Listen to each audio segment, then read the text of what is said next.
Hi, honey. How was your day? Not good. Oh, what happened? Did you have trouble with some patients? Not exactly.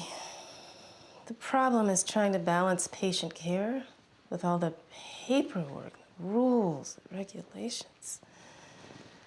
I'm gonna lie down for an hour. I haven't been sleeping well lately. I've been having so many strange dreams.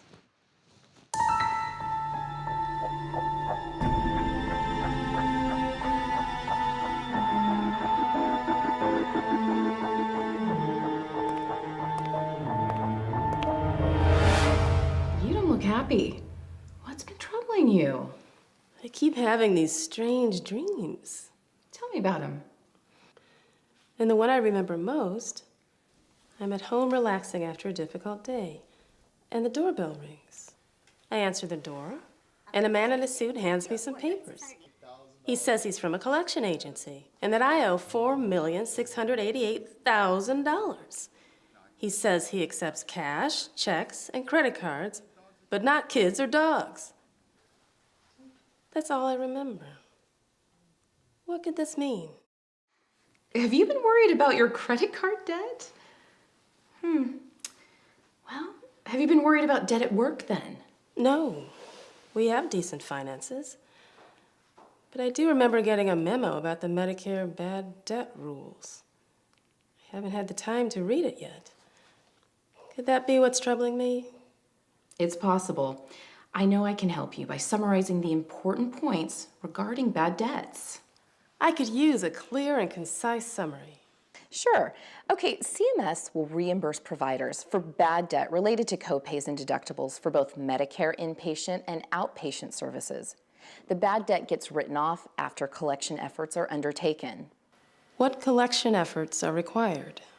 Except for certain Medicaid-eligible patients, the provider or its collection agency undertakes reasonable collection efforts. The debt can be presumed uncollectible and written off 120 days from the first bill. There's contradictory case law and CMS issuances regarding the continued use of collection agencies following the write-off that should be discussed with your reimbursement attorney. Is there any guidance on collection efforts and documentation?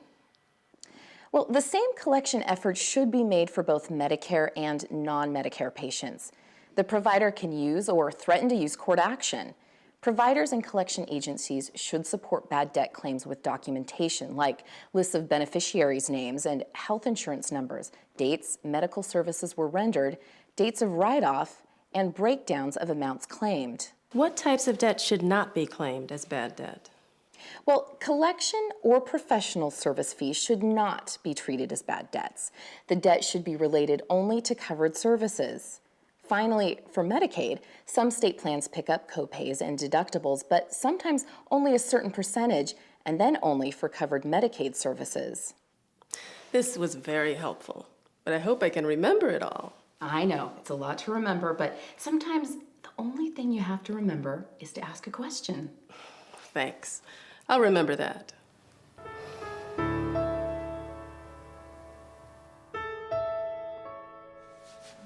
Okay, well, we've had some patient complaints recently since we switched collection agencies. Can we talk about it? I seem to remember that we decided to use the same agency that handles our commercial claims, so what's the problem? Patients are saying... Patients say the agency is threatening to sue them. It is okay for providers and their collection agencies to threaten court action, but I'd rather not do that to the older folks. Let the agency know. We will. And there's another issue. Some other patients say Medicaid is responsible for payment. Let's ask the agency to send us those claims and we can review them.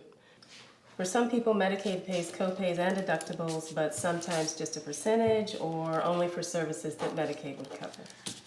One last thing. The collection agency folks mentioned that we might be able to write off our bad debt sooner than 120 days.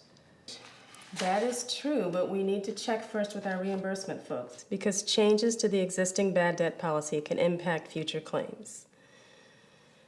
And we don't want any surprises at our door.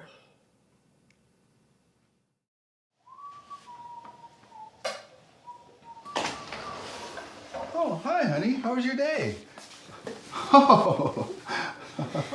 Wonderful. It was just like a dream.